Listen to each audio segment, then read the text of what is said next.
Ok. Luce degli occhi miei, quanto ti amo e quanto ti stimo.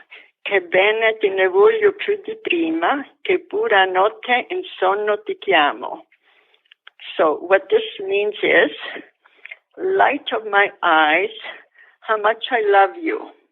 How much I love you and have esteem for you. A lot of love I give you more than before. Even at night in my sleep, I call your name, meaning. And that's what it means. They were love poems, most of them. And like I said, so we often felt that these love poems were dedicated to my grandfather.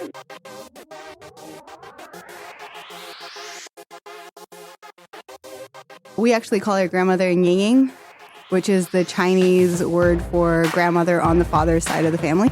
I call him Grandpa Foot. We, in our native language, in Hindi, we call them Dada and Dadi. My other grandmother would be Maman Bozorg, which is Persian for grandmother. Muchechu means old woman in Kinyarwanda. I called her Safta, which is a Hebrew word for grandma. Everybody called her Mami Tita. We called her Mima and Dede. Grandma. Hi, I'm Steph. And I'm Robin. Welcome to Stories from Grandparents, the podcast where we share stories about and from grandparents. In this episode, we talked to Mary. What I loved about this episode was we're interviewing a grandmother about her grandparents. So we're being taken back an even further generation than we're used to in our show. What did you like about the episode, Steph? Well, first, I've said this to you many times, but I just love her voice. I love her voice so much. I find it so comforting to listen to. But also, as you said, it is a different time and they were facing things that are really hard to wrap our heads around. Mm-hmm. I think during like modern times, like not even just the poverty, but as you'll hear, her grandparents had a situation where they were separated for a long time. Mm-hmm. And, you know, we're recording this in the middle of a pandemic, hopefully near the end of a pandemic, March 2021. And it's so hard to wrap my head around how long they went without seeing each other. You know, it really puts things into perspective where we are right now, having a hard time with not seeing our families, you know, for months at a time, as opposed to decades in their case. Yeah, absolutely. And for them, not even knowing if their families are still alive and just hoping that, you know, a letter will reach them every 5 years or so. Like that's the level of communication they had. So yeah, it's a beautiful episode, and I hope you listeners enjoy. My name's Mary, okay, and I really feel like my family, my siblings, we were really lucky to know both of our grandmothers. And like my maternal grandmother, her name was Luisa, and then my dad's mother was Francesca, nonnas in Italian, but you know, we used to call them Nanna in our dialect. So I wanted to give you a little bit of background for them. So the stories that we'll discuss or go over, you have a sense of what their lives were when they were born. I mean, it's so different from today's digital world. There wasn't contact. They were born around 1900, both of them, in southern Italy, rural Italy, mainly agricultural, very poor in general, like poverty was part of the everyday normal for them. Well, my mother was, first of all, just go back to my Nonna Luisa. She was one of 9 daughters and a son, and she managed to get an education going to school sporadically because they couldn't afford, or they just couldn't go to school. All of the daughters and girls did not go to school. So my grandmother, she actually learned enough reading and writing that she was able to homeschool my mother. So, like, she raised my mom and her sister very strictly because the code for women back then, like, you had to maintain a very honest name in order to marry your daughters well. So a very meager upbringing for my mom because of the war years as well. Like we're talking in the third, my mom was born in 1922. So life was very difficult. You lived off the land, but they found time also to have fun in the sense that storytelling was part of their life as well. And my grandmothers both were great storytellers. One of my grandmothers, my grandmother Louisa, she loved poetry and wrote little stories of love and tragedy. And, you know, people would sit around the fire and listen to her stories. She would write letters to the soldiers during World War I because she was one of the few people who knew reading and writing. Like we're talking way back, you know, World War I. So education was not common for girls. Everybody was impressed by her knowledge of reading and writing and used her talent to have her write letters for the town. And in fact, that's how my grandfather knew of her, because he marveled at whoever wrote the letters, and he used to get letters from his parents that my grandmother wrote for them, and then he found out it was her, and that's how they ended up being married. So it was sort of romantic in that regard. Yeah, that's amazing. So he was connected to her because she became a bit of a community figure in the sense that she was someone who knew how to read and write and could communicate. That's right. And, you know, his brothers would say that her education was worth more than any dowry. And, you know, he would be foolish to let her go. And then he leaves her for 2 decades. We often laugh at that, you know. And my other grandmother, she was not formally educated. So she could sign her name, but she could not read or write. Yet she could count money, dial phone numbers, know the time on a clock, but without being formally educated. On her passport, it says that she is illiterate, and she had marked her passport with an X. So there's two grandmothers that are very different, but had the same work ethic and raised families in hardships, shared a commonality with the fact that they were alone as they raised their children, and then came together with, reunited with their spouses. So a lot of similarities, but very different personalities. And we were enriched by both, you know, in different ways. So I really value that in my life. And I know my siblings as well, like, you know, they were just part of the family, and we were so lucky to have them. I just wanted to reflect a little bit on education and the idea that in this little village, can you imagine only knowing one person who could read and write? Or like one person who could communicate with the outside world, so much so that that person, who happens to be a young woman, which is so impressive at that time, becomes a community figure and someone who can communicate with the outside world. But it really just speaks to the time and place that Mary's grandmothers grew up in, where that was a unique thing. Like everybody I know that's my age can read and write and communicate, and wow, like what a different world they grew up in, where there's like, you know, one person who can read and write, and how sought after that must be just in terms of communicating with the outside world when you're at war. Yeah, that's what really struck me. They knew each other in Italy. So when my parents married, they already knew each other. And so, you know, they shared a lot as young women as well.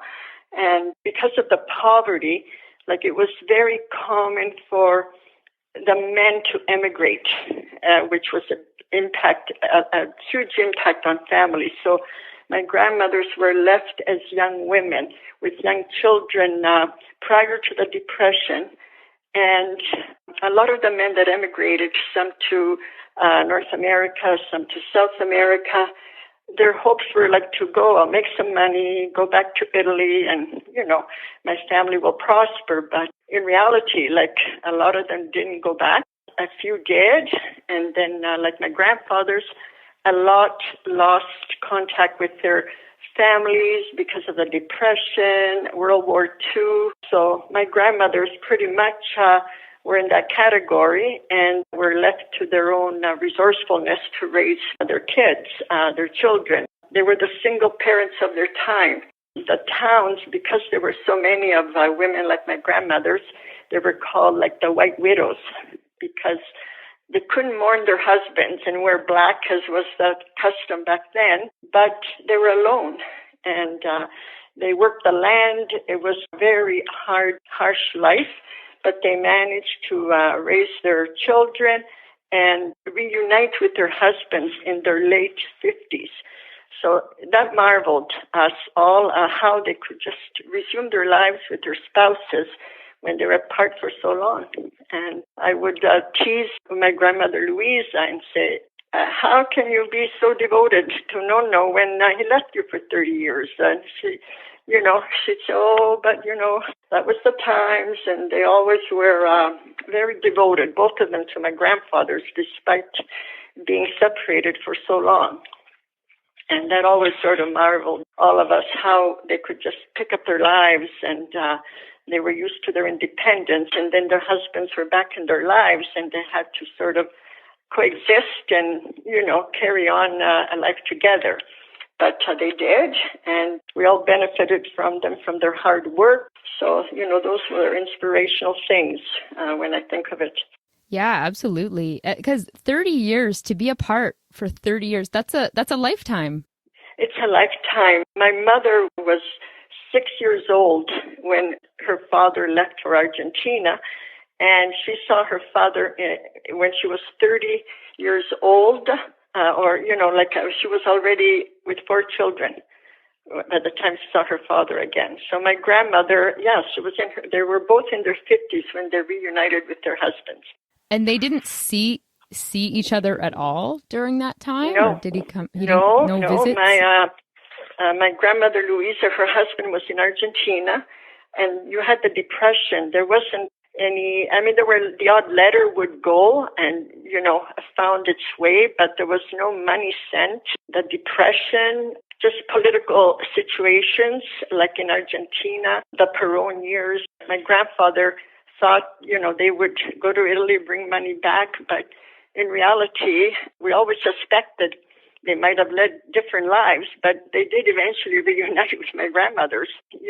They carried on with their lives. But hard work, resilience, being very resourceful in how they sustained their small children. They would pick olives. They would work the land for larger landowners in exchange for food.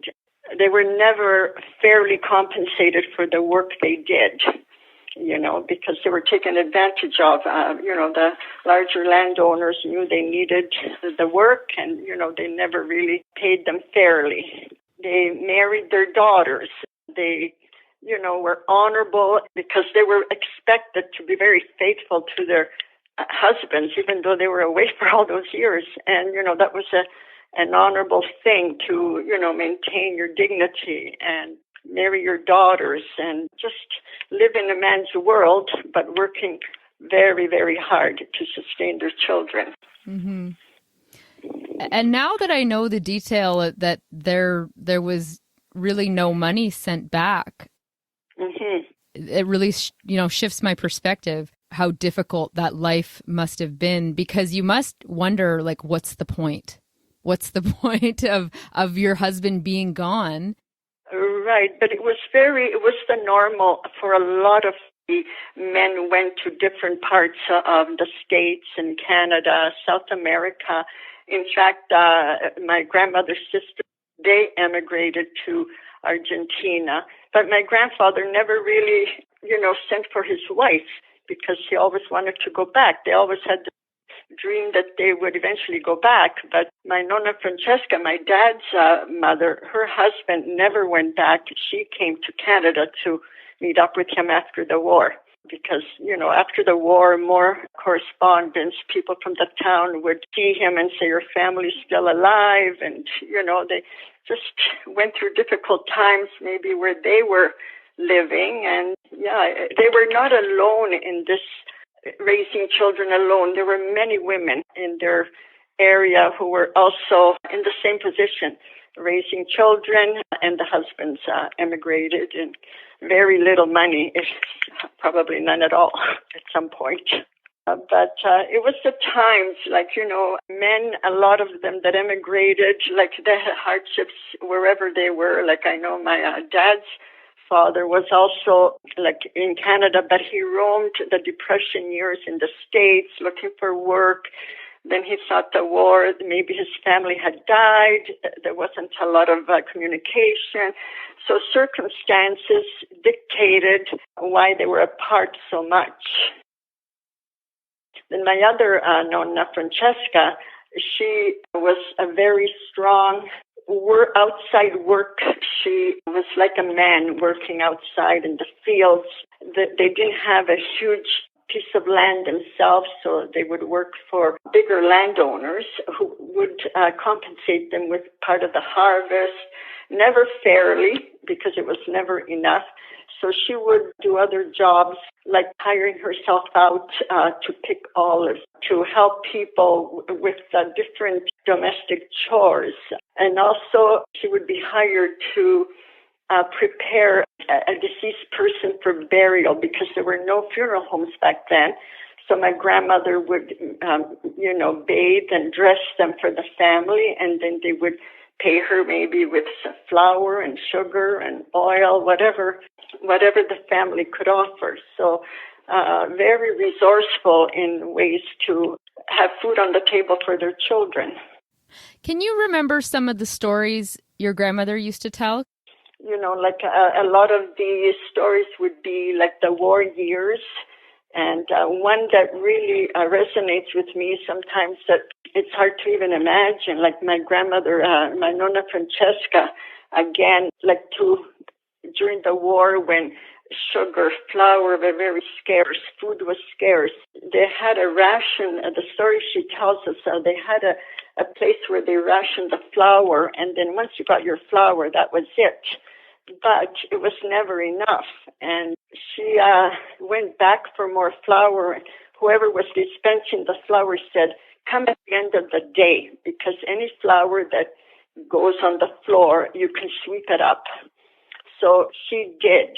And she took the flour home and made some kind of omelet. But they could taste the dirt in the flour as they were eating it. But because they were very hungry, and it kept them full, they ate the frittata.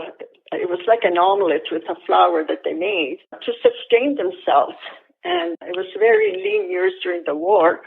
And one of the other stories that they would tell us is that, like during the war, when soldiers roamed, they would hide their young daughters in the attic so that they would not be visible to the soldiers, just to protect them. And it's stories that we can't relate. We never lived through a war, but they were alone. The husbands were not there, and they had to be very imaginative and resourceful to sustain, bring food home and maintain their daughters so that no harm would come to them. So things like that, they're always part of the stories, how the war years, but all the good things too, how, how they enjoyed letters. Once my mother came to Canada, then they would get letters. There was more letter writing. And when my grandfather moved back from Argentina, he bought things for like blankets and towels and things that we take for granted. Well, they were just so much valued and appreciated back then, but so just simple things we take for granted was not part of their normal, it's part of ours. But back then to have like a dowry for their daughters, which was a custom where a marriageable daughter, you had to provide some sort of a dowry, like whether it would be linens and towels to set up their home.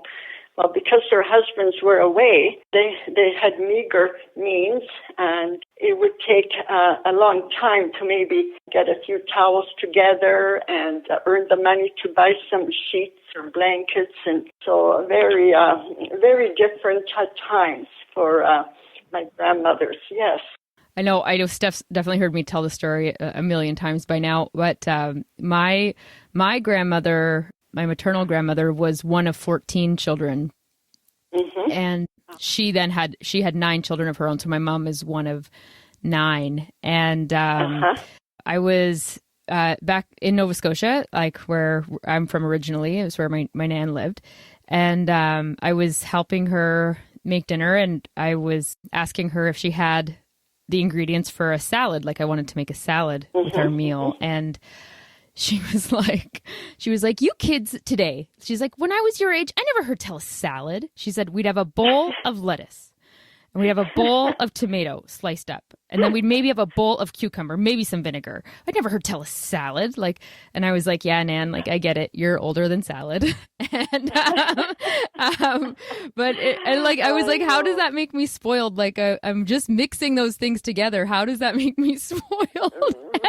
But it was just the idea that I would ask for anything is what it was, right? Like it was just that, she obviously, grew up during the Depression, and one of 14 kids, and then has her own huge family that she had to work and provide for. And I think when she looked at our generation, like her grandkids, it was just like we have everything imaginable at our fingertips. Yes. And so how dare I ask? How dare I ask for these things, Yeah. Well, I think they were lean years here as well, and I think that's why my grandfathers were forgiven, if you want to call it that, is because they probably went through difficult times wherever they were working, and maybe lost sight of, their families. So I never sensed any rancor or any judgment from my grandmothers towards my grandfathers. Like I said, we would tease them and say, you know what, I don't know if I would be that devoted, but they were, right? Like they lived, with their husbands till they were like ripe old age, and they were so devoted that it was just so beautiful to see, actually, And they would get teased, especially my grandmother Louisa. My grandfather lived much longer, and we'd say, Nonna, I don't know about if I would do that. But, she was always just so devoted and loving, and always putting his needs before hers, which was, like I said, hard to understand, but also amazing that it was that, because love prevailed when you think of it in those terms.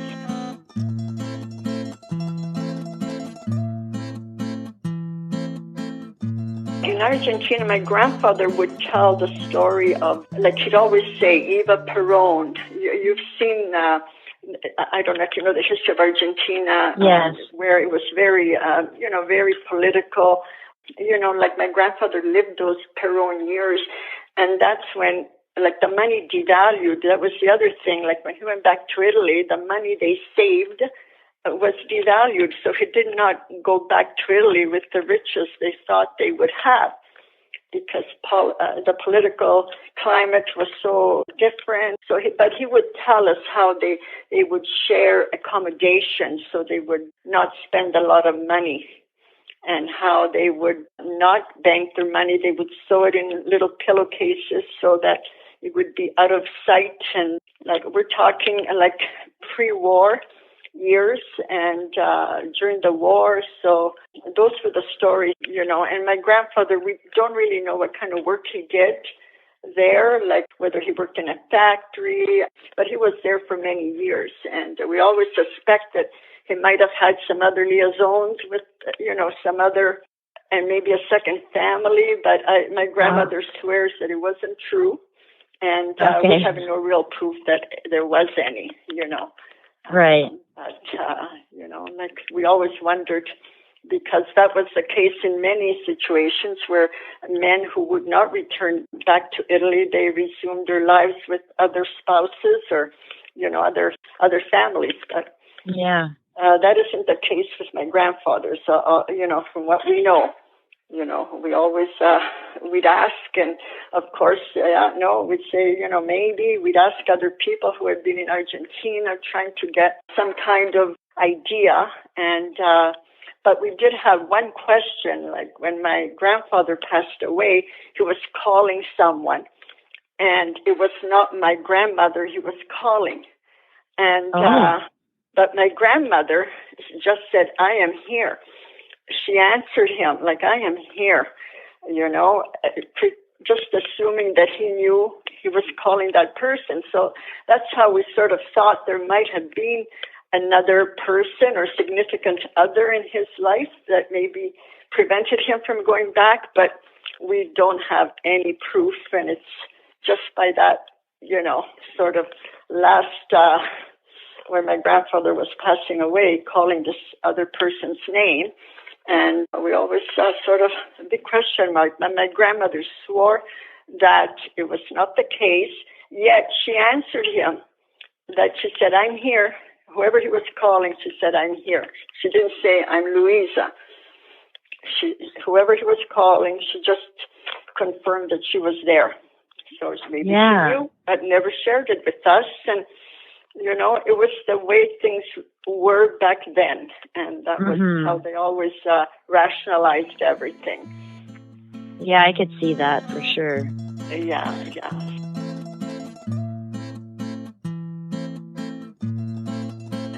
When my grandmother met her sisters from Argentina after, I don't know how many, probably decades as well, because they emigrated after the war, and then they met up when they were in their late, almost in their 80s.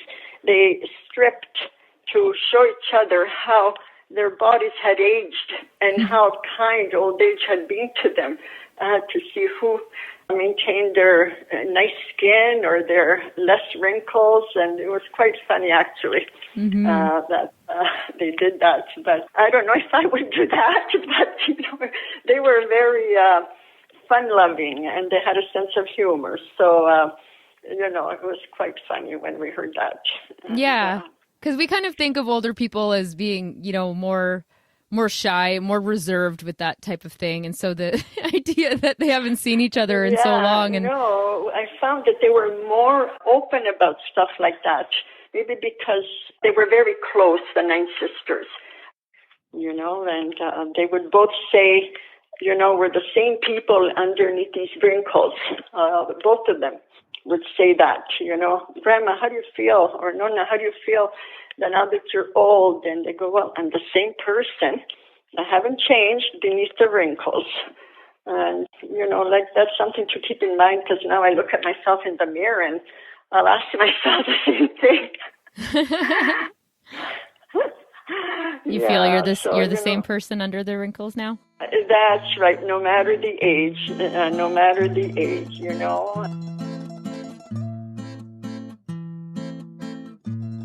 How long were your grandparents together before your grandfathers left? Well, I'll tell you, my mother, my grandfather, my mother's father, left Italy about 1928, 29. My grandmother would have been 28 or 29 years old. And my other grandmother, Francesca, my grandfather left before the Depression, which was about 1930. So my grandmother would have been about 32 years old. So, and how old were they when they got together? My one grandmother got married in 1921, and then my other grandmother was married. Well, she left. My mother was 6 in 1922. He left. Oh, I'm getting a little confused here when he would have left. He left my mother 6 years old in 1928. So my grandmother Louisa would have been 28 or 29 years old. Okay. So they were together for like less than 10 years before they emigrated. Yes. Okay, wow. And then they were apart for like 30 years and then reunited for another couple of decades, it sounds like. That's right. I remember actually when my grandfather came back to Italy, the one from Argentina, my Nonna Luisa's husband, we were coming to Canada. So my mother was getting ready to come to Canada with her children, and he had just come back to Italy from Argentina. So my mother did not really know her father hardly at all. until he came to Canada in his 70s. Because they were alone there and they lived in this rugged area, and my parents decided to sponsor them to come to Canada, which they did. And they knew they didn't want to be alone in their older years, but they had a hard time adjusting a little bit to not being in their own home. I mean, they were in a family setting living with my parents. So it was very different. They had their home back in Italy and in a remote area, mind you, but still, they were independent. And then, they came to live with my parents. So that was a big adjustment.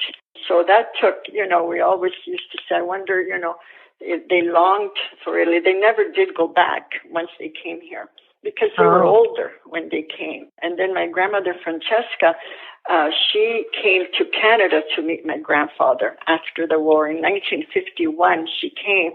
So she was 53 years old, because she was born in 1898.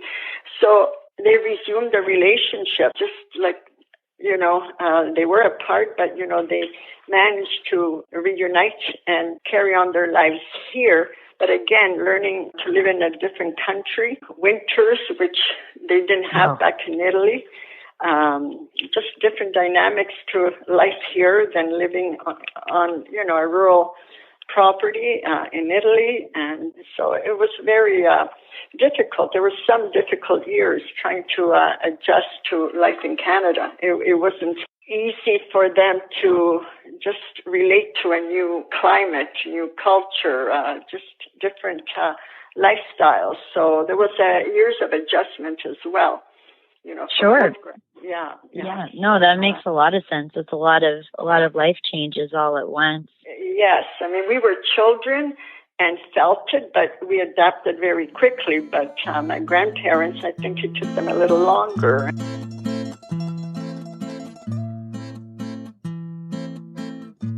I like sharing. My sisters and I, now that we're all older, we reminisce about a lot of things, and, part of our past has become so much more important, because we sort of have grown up here, and then we compare things, and we just sort of evaluate how our lives have progressed and how much different it was for us, and how much better it is for our children, and the challenges that are there for our grandchildren, because now we're all grandmothers, and we can share those things. I'm one of 4 sisters and a family of 7, so there's a lot of dynamics in our family that we share, and the past is so important. That's what I feel, that more so now that I'm older, I reflect on that. And when we're young, we don't really realize the value that maybe our grandparents had as children. We didn't realize it, but we do now, much more so.